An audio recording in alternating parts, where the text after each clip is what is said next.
To record. Okay. All right, so right now we're answering questions about what makes someone a hero. Okay, everyone take no more than a minute.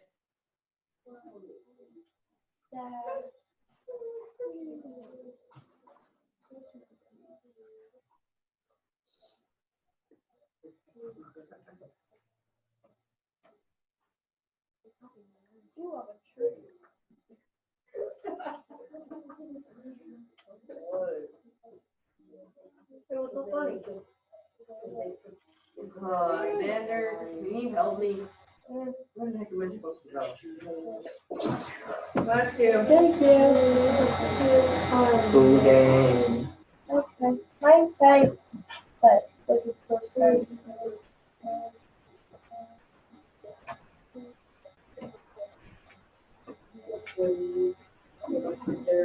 More than what? Mine keeps screaming. Can't even start with little big thing. Yeah.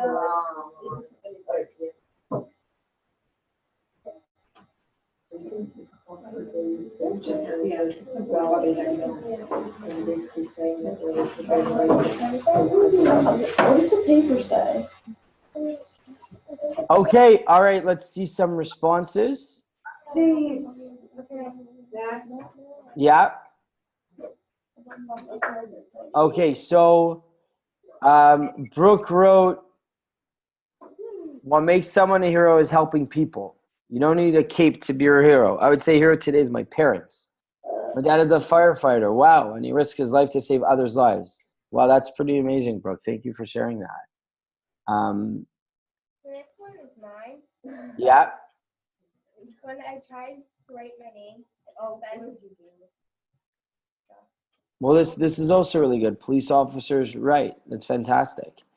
Thank you. Let's see, do we have any other ones? And then we'll continue. Oh, we got a lot. Okay, so I'll share my screen so people can see other people's responses, but you should be able to see other people's responses.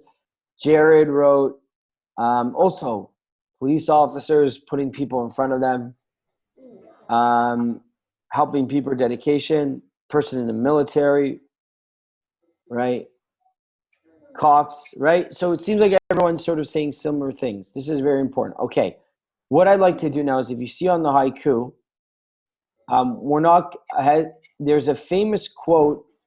There's a famous quote in about the Holocaust. Oh, what did I just do? Okay. I want you guys to look at this picture that you see on the haiku, and I'd like you guys take 10 seconds to look at it and tell me what you see. All right, what do you see? Let's start with Brooke. What do you see in this picture? Oh, I see soldiers leaving Jews and like single file line. Okay. What makes you think they're Jews? Because they're like dressed in like black and white and like they're not being treated very nicely. Okay, great. Any guys in the back? What do you see? Xander? Yes. You want to tell me what you see in this picture, please? Well, I see many Jews being led by Nazis. How do you know they're Nazis? Their demise, possibly Nazis, possibly not. Okay. What else do you guys see? Come on, Lily, what do you see? Anything?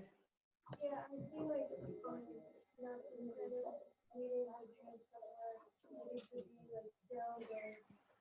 I can't hear you so well. You're gonna have to talk louder. I said I see like Nazis possibly being led somewhere to maybe You have to shout loud, so Zach cannot hear you. Okay, and Eva, what do you see in this picture? I see the Jews and the soldiers being like separated, and then the soldiers kind of like making sure that they're in single file line. Okay, great. What specifically about this picture sticks out to you? And yes, Xander. It's black and white. Okay, great. Fine, right? But that's those were the colors of the pictures back then. What else? Rachel, closer to me. Oh, okay. Well, I think that they were like on one of the death marches, because they're like in like almost, and then there's like the soldiers like making sure that they're all still there. Okay. All right. So fine. Let's have another answer from Rachel. Other Rachel. Like that there's this like line of people, and then there's like these like soldiers, and it's almost like the line of people are trying to like stop like the soldier, but the soldier is trying to keep them in control. Like the line of people are protesting while the soldiers are keeping it in control. Okay. Great. So I want to just build off what Rachel just said. Are there more Jews or are there more Nazis in this picture? There were Jews. Is there even a question of how many more Jews there are than Nazis? More like thousands. There are thousands of Jews being tortured by the Nazis. Right. So what you see here is a famous picture. What you see are literally right here are hundreds of Jewish people and four Nazis who are basically have hundreds of Jews in their control. And so there's a famous quote that Jews were led to the slaughterhouse like sheep, right? That they just went in, right? They went through the Holocaust. They just went in, sort of like not fighting. This picture, there's four Nazis. If all of these Jews would have attacked, maybe something would have happened, and nothing happened, right? They let them do this. And so the question which we'd like to talk about in our when we're talking about today about heroes is this question of, were the Jews led like sheep to the slaughter, right? This picture may seem like it. Maybe the Jews didn't fight back. Maybe the Jews just let this happen. And what I want to talk today about two types of heroes during the Holocaust, which we're not going to use the term fight, but we're going to talk about the term resistance.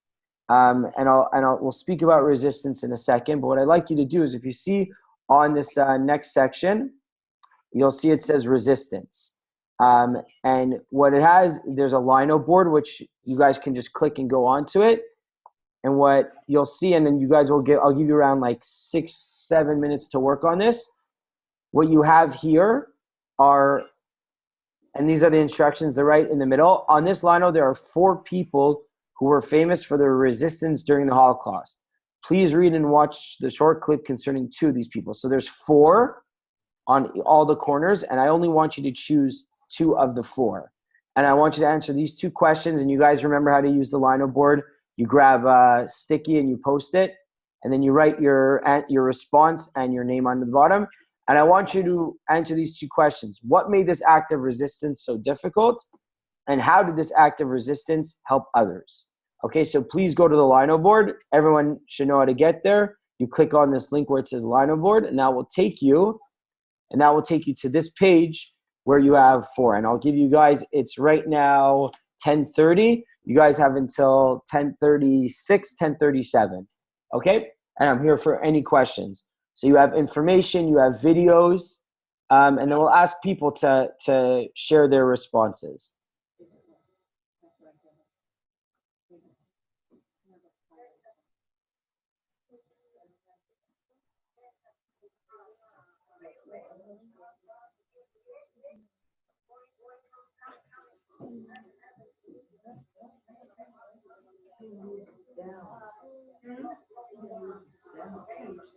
If you're listening to a video, please make sure you don't have it so loud so everyone can pay attention.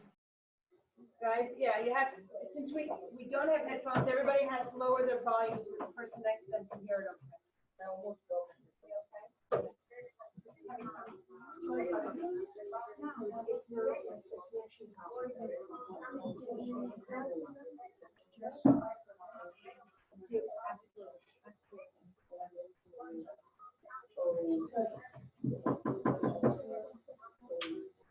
Okay?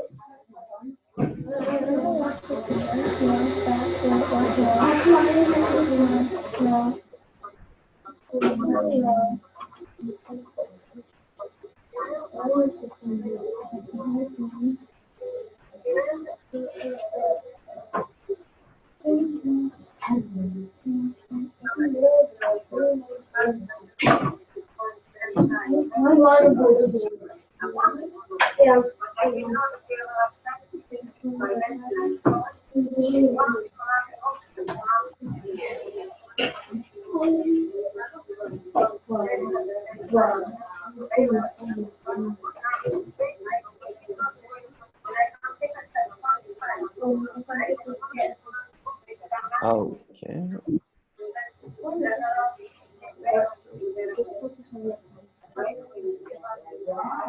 Xander, how you doing? You reading? Yeah, we're watching your video. Max, are you okay? Yeah, I'm just trying to listen. Jared, you're good?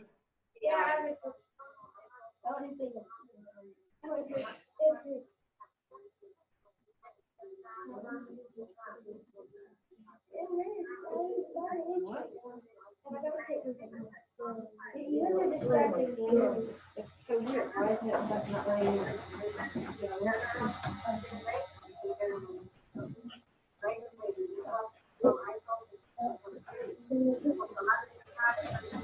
What, this?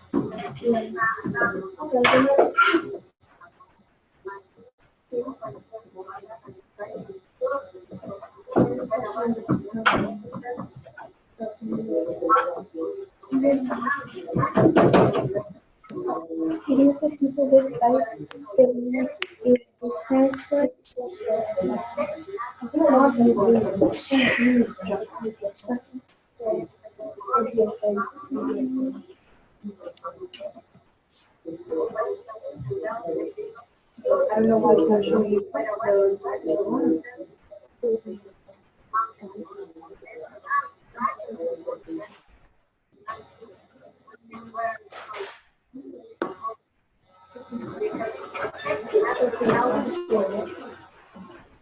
Don't worry about that.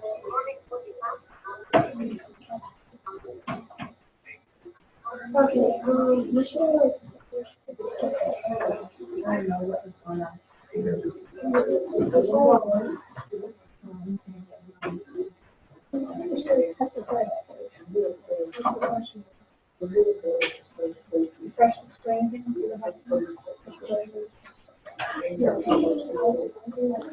Okay, let's take another 3 minutes, please. I haven't seen any responses. People should start responding, please. We can't post because we're having a problem with our computer. We've got a little technical problem on this end, otherwise they would be doing it. So you should refresh the pages, please. Freddie and Xander, please make sure you guys are on task.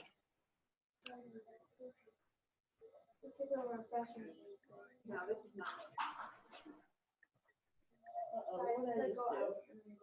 Yeah, try that.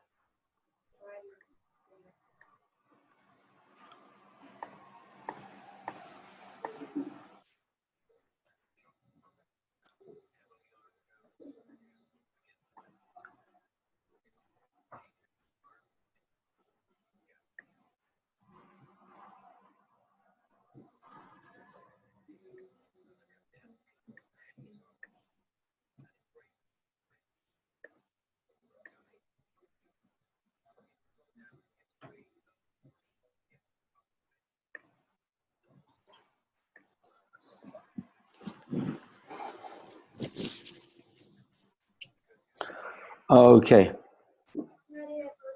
I posted, but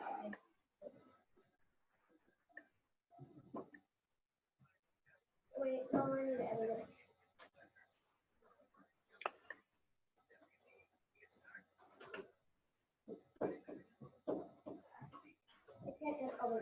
All right.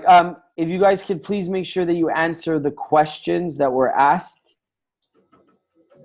I don't know. everybody else's is working okay? We have an answer from Jared and from Rachel Melly.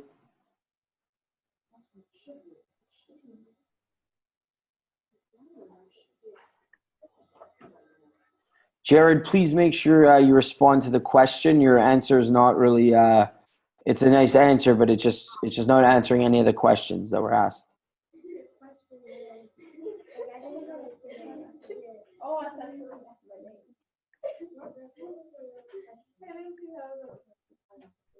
What?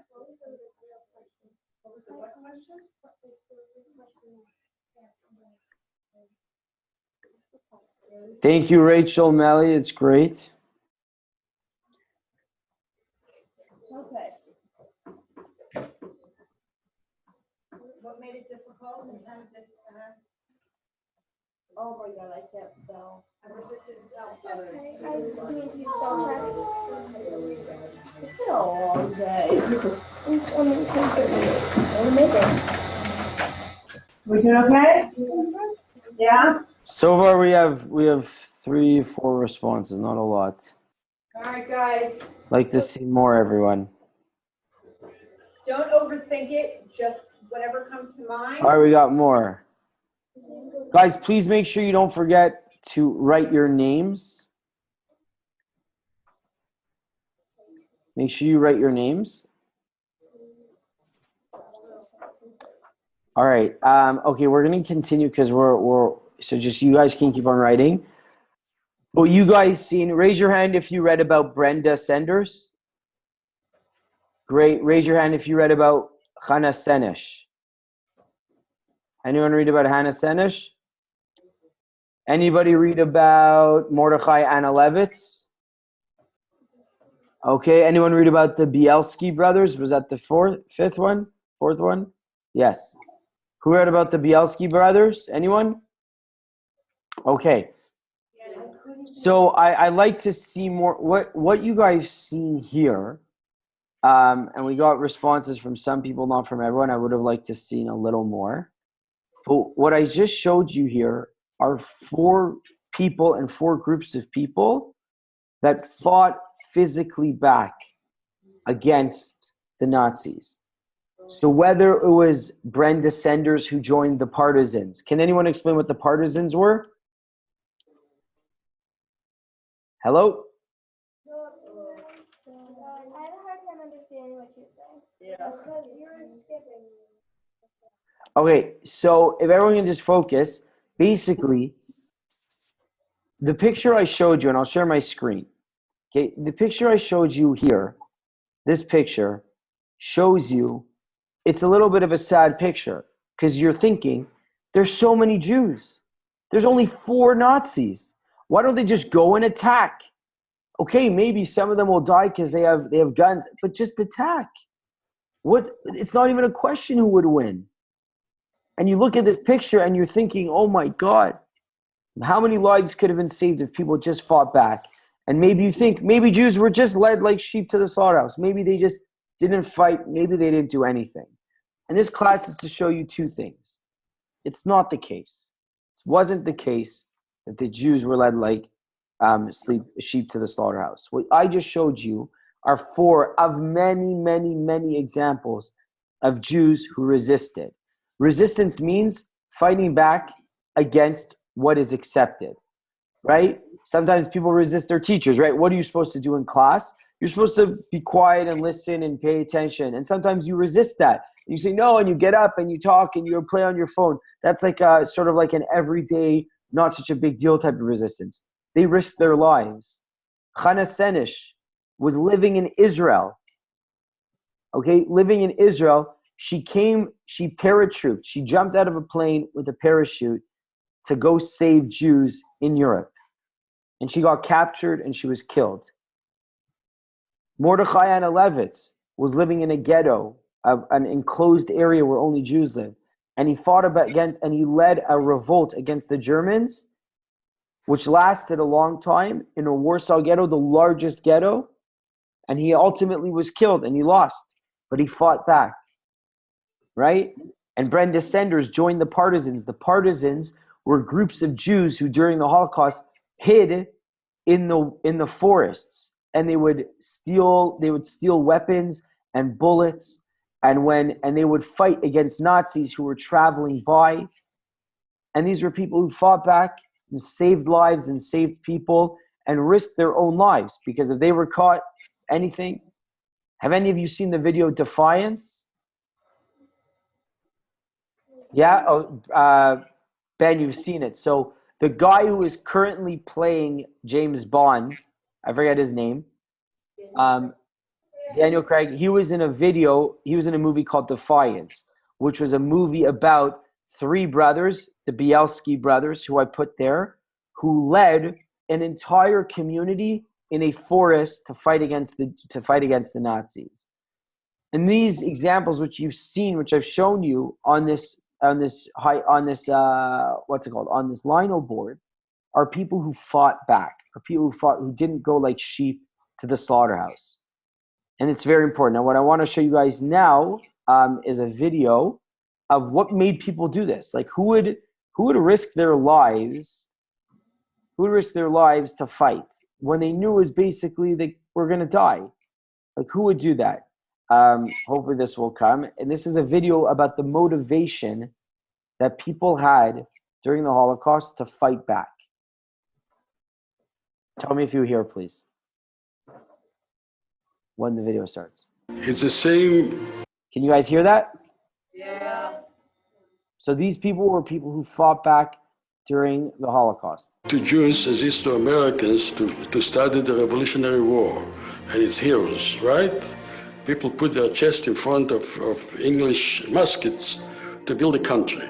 We put our chest in front of German muskets to defend ourselves from annihilation and maybe prevent the death of other Jews. If I was going to get killed, I was going to get killed as a fighter. Not because I'm a Jew. I survived for two legacies, for revenge and for telling the story.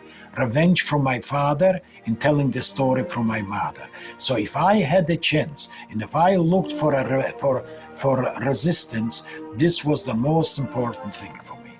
And I didn't care if I would be killed, if I wouldn't be killed. I had to do it. There's such a thing as fighting back. This is the way I think. That's why I'm sitting here to give you the interview. Why else would I do it? I want the people to know that we were fighting.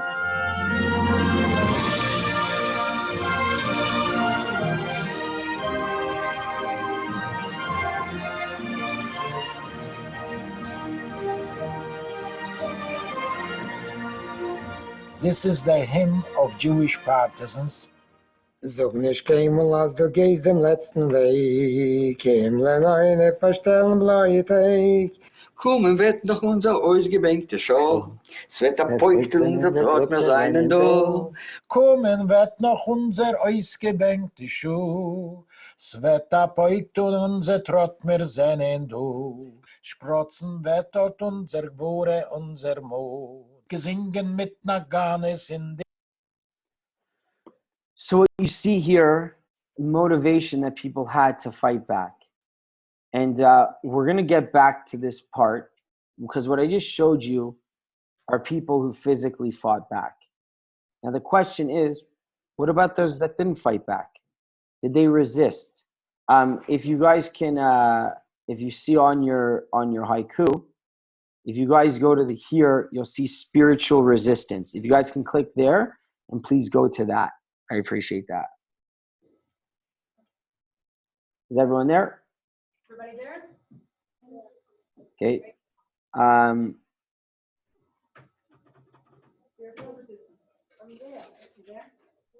All right. What I want to show you, and this is where we get into a little bit of the Holocaust and details. There are two major goals, and you guys could see here two major goals that the Nazis had. Okay, and this is a lot about Holocaust, which is very important to know. One was to rid Germany of all Jews. We talked about the Nuremberg laws, and that they wanted the Jews to that they were of a lower race and they weren't as good. So they wanted to get rid of Germany of all Jews. What this ended up turning into is something called the final solution. Please raise your hand if you've ever heard of the final solution. The final solution. You heard of it? You may have learned it in class. Ben, you want to explain what the final solution is? It was the idea created by the Nazis to kill all Jews. Exactly.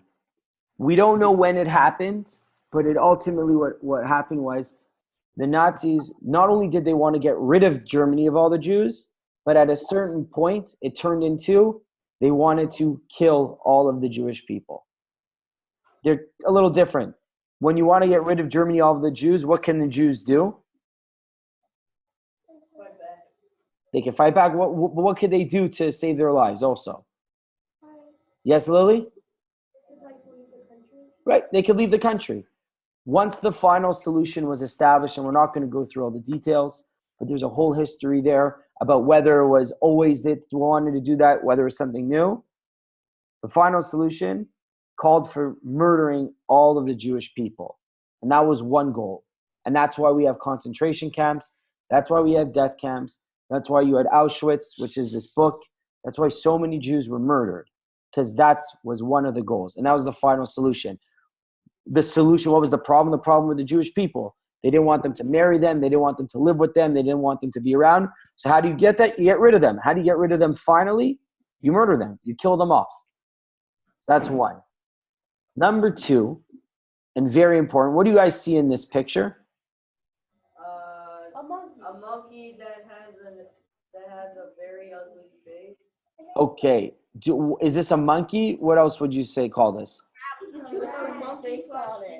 It's a rat. It's a rat. This is a advertisement that the Nazis had during their rule. It's translated to English. But what it was is this is the picture, as I've shown you guys before, it's a long nose, the stereotypical Jewish long nose. As a rat, they're vermin, right? They're dirty, right? We talked about this before, like the Jews were considered the lowest race, right? We talked about the Aryan race with the Nuremberg laws. The Aryans were the best. That's like the Germans and and the Jews were the worst. They were dirty. They were disgusting. They were rats like eating off the ground, right? So they wanted to do two things. They wanted to get rid of them, and the word is dehumanize, right? They wanted to take away their humanity, okay? These two things are very important because the number one thing, the final solution about fighting and killing them off, how do you resist that? You fight back physically, and that's what we talked about first. The second thing, though, is dehumanization. How do you fight against that? How do you fight against someone trying to take away your humanity? Okay, there's two separate things. Someone trying to kill you, how do you stop that? You fight them off. You make sure they don't kill you. You kill them before they kill you.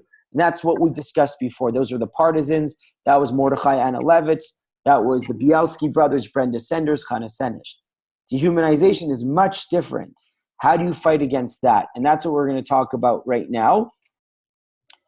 Because we don't have so much time, we're going to skip a couple things. But I wanted to read you this quote. Can someone actually please read it for us? Max? Everything can be taken from a man, but one thing, the last of the human freedom, to choose one's attitude in any given second. Hold on, sorry, 1 second.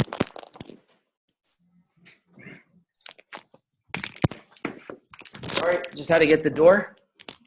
Yes, so this Viktor E. Frankl was a Jewish, he wasn't a connected Jew. He didn't, you wouldn't say he was religious at all. He was a famous, if I'm not mistaken, psychiatrist. He was one of these people who was an assimilated Jew, didn't really have any connection to Judaism or anything, but because of the Nuremberg laws, because it didn't matter how connected you were Jewish, it just mattered, if your parents or grandparents were Jewish, he was taken and brought into a concentration camp. And what he saw, he wrote a book afterwards called Man's Search for Meaning, a very famous book. And he wrote about how even in the darkest times, in the worst times in the Holocaust, where Jews were being killed, they were being, not fed, turned against one another, he saw people do the most amazing things. And what he writes here, everything can be taken from person, right? One thing, the last of human freedoms, is to choose your attitude. Anyone has that ability to choose how you feel, right? No one has that impact on you. You choose that. As hard as something can be, you choose how you are. Now, so when we see that picture of thousands of Jews and 4 Nazis not fighting back, you may think, oh, they didn't fight back, they didn't do anything. But with Viktor Frankl's quote, we see there may have been another way that they fought. And what I'd like you to do is you're gonna see here This is a quote. This is a spreadsheet. If your last name starts with an A to F, G to L, M to R, S to X, Y to Z, every person has a different quote. What I'd like you to do is please follow the instructions here. It will take you to a slideshow, and it's going to talk to you about one form of spiritual resistance. Spiritual resistance is the resistance that we're going to talk about that's not necessarily fighting. It's done a different way. What I want you to do is read the information and watch the clip, and then at the bottom part over here, in this comment section, right over here, sort of same like what you did before, I want you to just write a quick summary about what you learned about. So for example, Xander, what's your last name? Ferguson. What?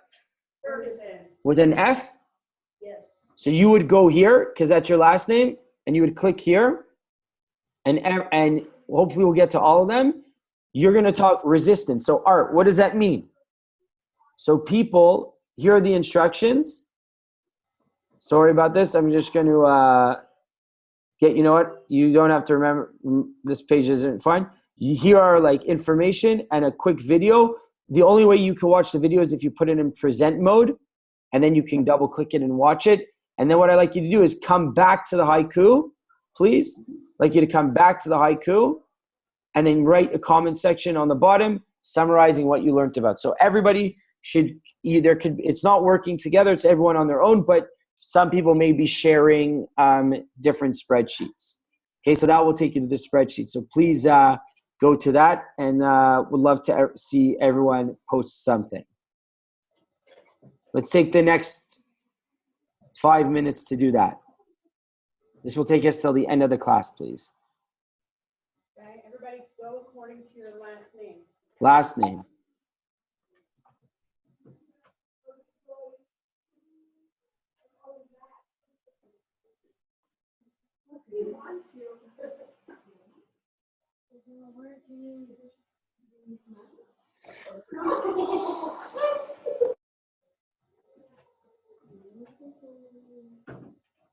You're not working?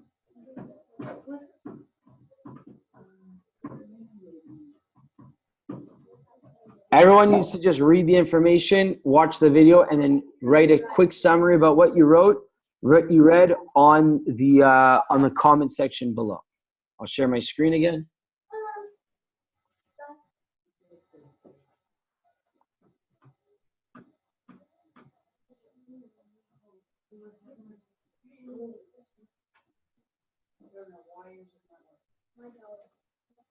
We have a couple that are not working here. A couple that aren't working? Yeah. What, if they click on it? Yeah, if they click on it, nothing happens. Hold on, let me stop my share. This art works, correct? Anyone with the link? Can I put it? They should all be working technically. I don't know why they wouldn't. Okay. Which ones aren't working for people? Like, I can't get Xander's F, A through F, and I can't get through S through F. Then you may not be clicking on it correctly. What if we cut and paste it? Yeah, cutting and paste would work. That's a great idea. Does that work for you? All right, so everybody's cut. Thank you very much, guys. That's a great suggestion. Let's just cut and paste it. Oh, don't cut and paste. Copy and paste, please. Sorry, copy and paste it, sorry. Thank you. Right, because I looked at them. They're all right. So I see people on each one. So thank you. Okay, and then we'll go to the comment section below, and then you could just write. I think I'm still, just so you guys could see on mine, so you guys could still see the instructions. I just want you to write a short summary explaining the form of spiritual resistance you learned about.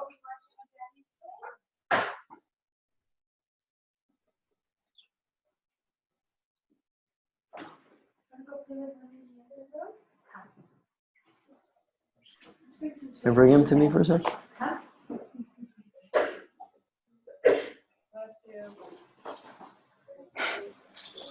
Hi. Al, let me bring it here for a second. To say hi.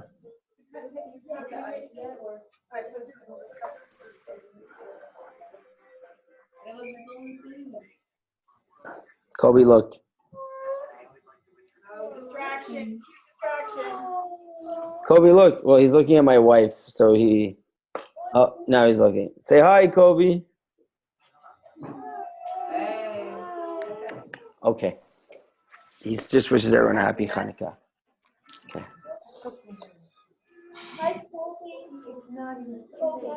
Okay.